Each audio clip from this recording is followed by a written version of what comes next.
Iran ने अपने देश के हालात और टेंशन भरे माहौल के बीच भारत के विदेश मंत्री एस जयशंकर को फोन मिला लिया है। ईरान ने इस मुश्किल समय में भारत को याद करके क्या कुछ कहा, ईरान और भारत के मंत्रियों के बीच क्या बातें हुई, ईरान ने भारत से क्या कहा और क्या क्या बताया, सब कुछ इस वीडियो में डिटेल में समझाएंगे, तो बने रहिए अंत तक।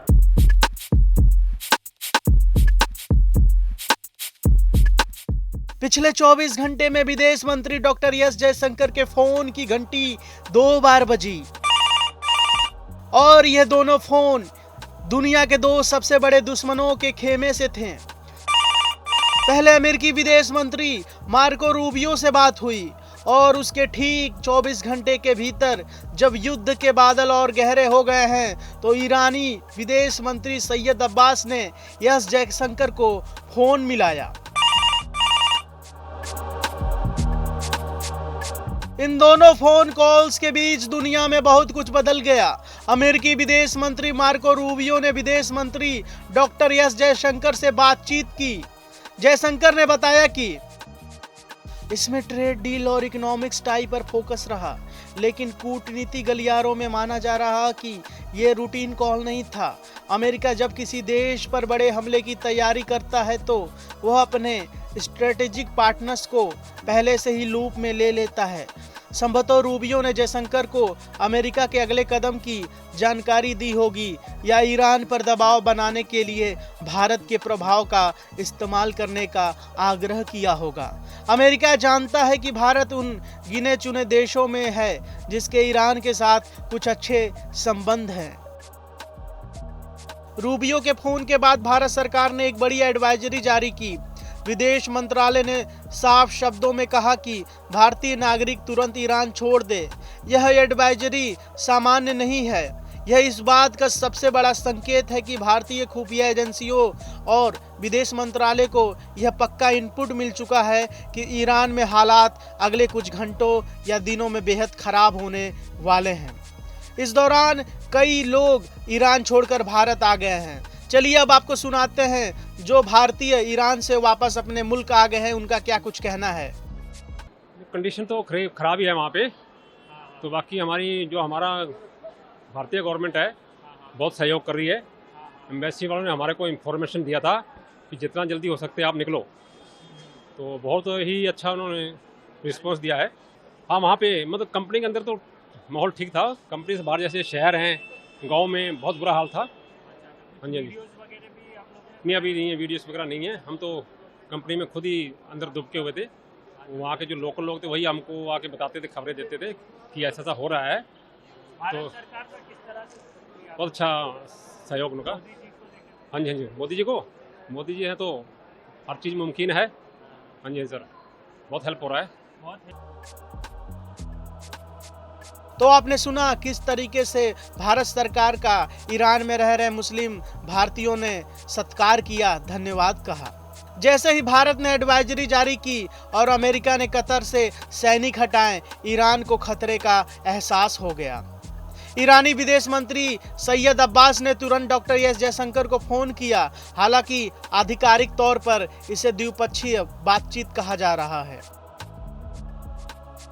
तो बता दें कि डॉक्टर एस जयशंकर ने अपने सोशल मीडिया प्लेटफॉर्म एक्स पर पोस्ट करते हुए ईरान से जो बातचीत हुई उसके बारे में जिक्र किया। उन्होंने लिखा कि ईरानी विदेश मंत्री सैयद अब्बास का फोन आया, हमारी ईरान के मौजूदा हालात को लेकर बातचीत हुई। यह बातचीत तब हुई जब ईरान में भारतीय दूतावास की तरफ से अपने सभी नागरिकों, जिनमें स्टूडेंट्स, बिजनेसमैन, यात्री शामिल हैं, उनको उपलब्ध साधनों के जरिए भारत वापस लौटने के निर्देश दिए गए।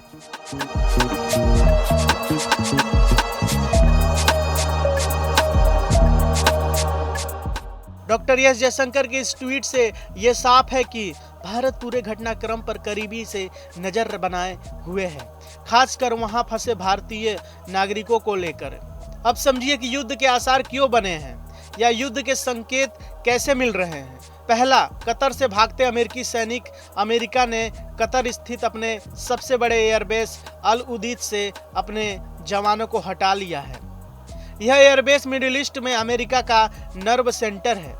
यहाँ से सेना हटाने का दो ही मतलब है। पहला, उसे लगता है कि अगर ईरान पर अटैक किया तो वह जवाबी हमला करेगा। अब बताते हैं दूसरा कारण। ईरान की तैयारी, जो उनकी तरफ से बयान आया है कि हम पीक पर हैं।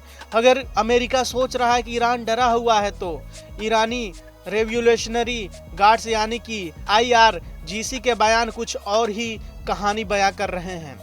रिवोल्यूशनरी गार्ड्स के airspace commander Majid Mousavi ने कहा कि हमने मिसाइलों के भंडार जमा कर लिए हैं, हम अपनी तैयारियों के पीक पर हैं। अब जानते हैं तीसरा कारण। तीसरा कारण पड़ोसियों को खुली धमकी। ईरान ने सिर्फ अमेरिका को ही नहीं बल्कि अपने पड़ोसी देशों जैसे कि कतर, UAE, बहरीन, सऊदी अरब को भी चेतावनी दी है। तेहरान ने साफ कह दिया है कि अगर किसी भी देश ने अपनी धरती का इस्तेमाल अमेरिका को हमला करने के लिए दिया तो ईरान उन देशों के अमेरिकी बेशों को टारगेट मानेगा और उन्हें तबाह कर देगा। और यही वजह है कि कतर ने अपने यहाँ से अमेरिकी गतिविधियों को सीमित करने की बात कही है। चौथा कारण, रूस और फ्रांस की एंट्री। रूसी विदेश मंत्री लावरोव ने कहा कि अमेरिका वेनेजुएला और ईरान में जो कर रहा है वह अंतर्राष्ट्रीय कानून का उल्लंघन है। लावरोव ने यह भी कहा कि वाशिंगटन उसी अंतर्राष्ट्रीय प्रणाली को तोड़ रहा है जिसे उसने खुद बनाया था। तो वहीं फ्रांस के विदेश मंत्री वॉरूट ने कहा कि हमें संदेह है कि यह ईरान के समकालीन इतिहास का सबसे हिंसक दमन है, इसे बिल्कुल रुकना चाहिए। पांचवा कारण और सबसे महत्वपूर्ण कारण, तुर्की की कोशिश। तुर्की के विदेश मंत्री हाकान ने ईरानी विदेश मंत्री को फोन करके चेताया है कि हालात हाथ से निकलने से पहले बातचीत शुरू करें। उसने अमेरिका के साथ बातचीत में खुद भी मदद करने का भरोसा दिया है। हालांकि तुर्की के साथ ईरान के रिश्ते उतने अच्छे नहीं हैं। तो यह सारे जो कारण सामने आ रहे हैं और जो फिलहाल बातचीत हुई है उससे यह साफ संकेत है कि ईरान में अगले 72 घंटे में कुछ बड़ा हो सकता है। और फिलहाल दुनिया की नजरें ईरान पर हैं, क्योंकि सवाल अभी भी लगातार बना हुआ है कि क्या अमेरिका अटैक करेगा, और अगर अमेरिका ने अटैक किया तो जवाबी कार्रवाई में ईरान क्या कुछ करेगा। फिलहाल इस रिपोर्ट पर आपकी क्या राय है, कमेंट में जरूर जवाब दें। और अगर हमारे चैनल को अब तक सब्सक्राइब नहीं किए हैं तो कृपया करके सब्सक्राइब कीजिए।